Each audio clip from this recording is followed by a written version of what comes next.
নির্বাচন ইস্যুতে সরকার ও বিএনপির দূরত্ব কি তিক্ততার দিকে যাচ্ছে? আগামী ত্রয়োদশ জাতীয় সংসদ নির্বাচনের জন্য নির্দিষ্ট তারিখসহ একটি নির্বাচনী রোডম্যাপ নিয়ে সরকারের সঙ্গে বিএনপির দূরত্ব ধীরে ধীরে রাজনৈতিক তিক্ততায় রূপ নিচ্ছে বলে মনে করছেন রাজনৈতিক বিশ্লেষকদের অনেকে। খবর বিবিসি বাংলার। বিশেষ করে গত এক সপ্তাহে নির্বাচন নিয়ে বিএনপির ভারপ্রাপ্ত চেয়ারম্যান তারেক রহমান সহ দলটির সিনিয়র নেতাদের শক্ত ভাষায় কথা বলার পরপরই অন্তর্বর্তী সরকারের প্রধান উপদেষ্টার দিক থেকে যেভাবে জবাব এসেছে সেই প্রেক্ষাপটে উভয় পক্ষের মধ্যে দূরত্ব বাড়ার ইঙ্গিতই পাচ্ছেন রাজনৈতিক বিশ্লেষকেরা। নির্বাচনী রোডম্যাপ না এলে সরকারের সঙ্গে সম্ভাব্য তিক্ততা বা বিরোধের বিষয়ে জানতে চাইলে বিএনপির জাতীয় স্থায়ী কমিটির সদস্য সালাউদ্দিন আহমেদ বিবিসি বাংলাকে বলেছেন, তারা মনে করেন ডিসেম্বরের মধ্যে নির্বাচন না হওয়ার কোনো কারণ নেই এবং সে কারণেই নির্বাচন ডিসেম্বরেই হতে হবে।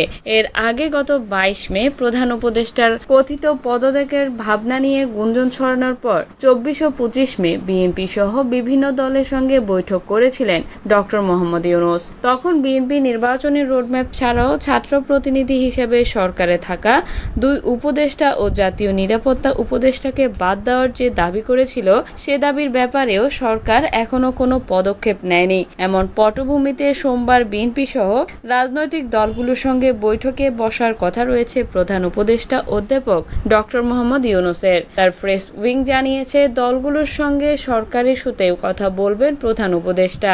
সরকার ও বিএনপির সম্পর্ক কোন দিকে? রাজনৈতিক বিশ্লেষকদের অনেকে মনে করেন সরকারের 2 উপদেষ্টা এবং জাতীয় নিরাপত্তা উপদেষ্টাকে বাদ দেওয়ার দাবি সামনে আনলেও বিএনপি মূলত তাদের সমমনা দলগুলোকে নিয়ে নির্বাচন ইস্যুতেই সরকারের উপর চাপ তৈরি করতে যাচ্ছে।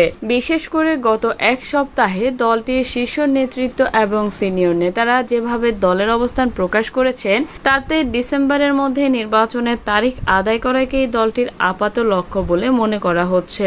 রাজনৈতিক বিশ্লেষক ও ঢাকা বিশ্ববিদ্যালয়ের শিক্ষক মোহাম্মদ মুজিবুর রহমান বলেছেন, বিএনপি নির্বাচনী রোডম্যাপ আদায়ে ধীরে ধীরে শক্ত অবস্থান নিচ্ছে। নির্বাচনের তারিখ ঘোষণা করে দলগুলোকে আস্থায় নিতে না পারলে সামনে 2 পক্ষের মধ্যে সম্পর্ক তিক্ততায় গড়ানোটাই হবে স্বাভাবিক। আরেকজন বিশ্লেষক ও একই বিশ্ববিদ্যালয়ের শিক্ষক মোহাম্মদ সাইফুল আলম বলেছেন, সরকারের তালিকায় নির্বাচন হলো সংস্কার ও বিচারের পর 3য় স্থানে।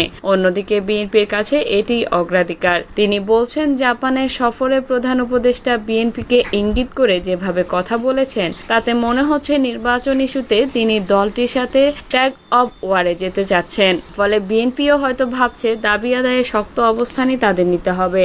অধ্যাপক মোহাম্মদ ইউনূসের নেতৃত্বে বর্তমান অন্তর্বর্তী সরকার ক্ষমতায় আসার পর থেকেই বিএনপি দ্রুততম সময়ে নির্বাচন দাবি করে আসছিল।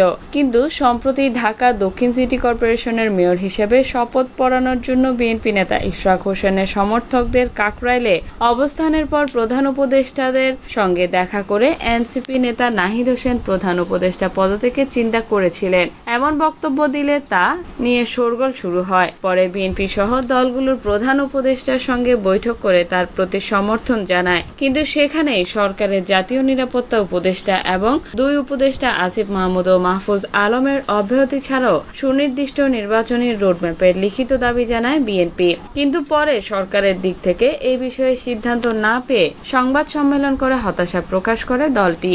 এরপর 28 মে বুধবার ঢাকায় 3 সহযোগী সংগঠনের উদ্যোগে অনুষ্ঠিত তারুণ্যের সমাবেশে ভার্চুয়ালি দেওয়া বক্তৃতায় বিএনপির ভারপ্রাপ্ত চেয়ারম্যান তারেক রহমান জাতীয় নির্বাচন নিয়ে টালবাহানার অভিযোগ করেন। তিনি স্পষ্ট করে বলেন, আগামী ডিসেম্বরের মধ্যে জাতীয় নির্বাচন হতে হবে, ডিসেম্বরের মধ্যে জাতীয় নির্বাচন অনুষ্ঠিত হবে।